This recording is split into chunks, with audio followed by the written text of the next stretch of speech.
Laravel basic সিরিজের ১৬তম পর্বে স্বাগতম জানাচ্ছি। আমি আমদাদুল হক। গত পর্বে দেখেছিলাম কিভাবে কোনো একটি টাস্ককে ডিলিট করা যায়। তো আজকের পর্বে দেখব হচ্ছে সুন্দর করে টাস্কগুলো সাজানোর জন্য আমরা যখন কোনো একটা টাস্ক অ্যাড করি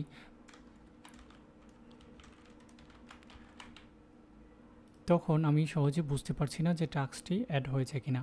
তো আমরা যদি চাই খুব সুন্দর একটি সিম্পল একটি মেসেজ শো করবে যে টাস্কটি অ্যাড হয়েছে অথবা ডিলিট হয়েছে অথবা আপডেট হয়েছে, তাহলে আমরা সুন্দর করে একটি মেসেজ এখানে শো করতে পারি। তো কীভাবে শো করব আজকে আমরা চলুন দেখে নিই। তো শুরুতেই আমরা এখানে যাব, যখন কোনো একটি ফর্ম রিকোয়েস্ট সাবমিট হবে, যেমন স্টোর, আপডেট এবং ডিলিট, তখন আমাকে যখন আপডেট কমপ্লিট হবে তখন আমি এখানে সেশন নামে একটি ফাংশন আছে, এর ভিতরে ফ্ল্যাশ নামে আরেকটি ফাংশন আছে। তো এইটা দুইটা প্যারামিটার আছে, একটা হচ্ছে ভ্যালু, একটা হচ্ছে কি। তো আমি এখানে দিব হচ্ছে সাকসেস অ্যান্ড দিব হচ্ছে মেসেজ আর টাস্ক এডেড। সিম্পল একটি মেসেজ লিখছি, আপনারা চাইলে আরও সুন্দর করে লিখতে পারেন।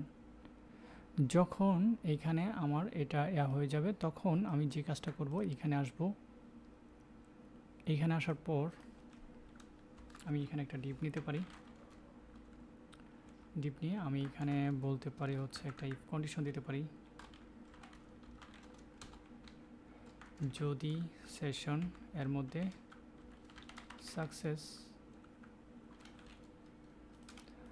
সাকসেস থাকে তাহলে এখানে থাকবে হচ্ছে সাকসেস। অবশ্যই আমাকে ডাইরেক্ট দিলে হবে না, সো এইটা অবশ্যই আমি এই ডিপের মধ্যে রাখতে চাচ্ছি। তাহলে এইখানে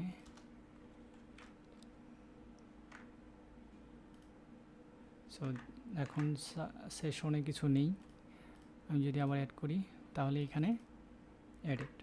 কিন্তু এটাকে একটু ডিজাইন সুন্দর না করলে হবে না। আচ্ছা, আমরা কন্ডিশনের ভিতর রাখি একদম। যেহেতু আমরা টাইল 1 সিএসএস আছি, তাহলে আমরা অবশ্যই গ্রিন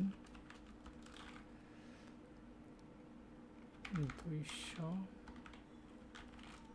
টেক্সট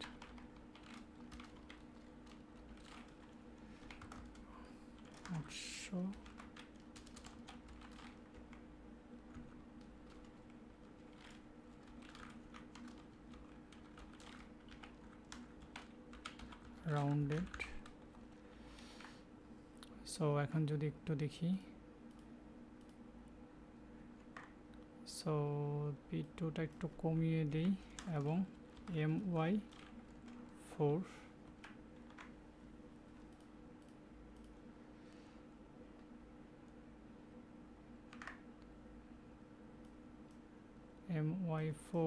জায়গায় 2 দিতে পারি।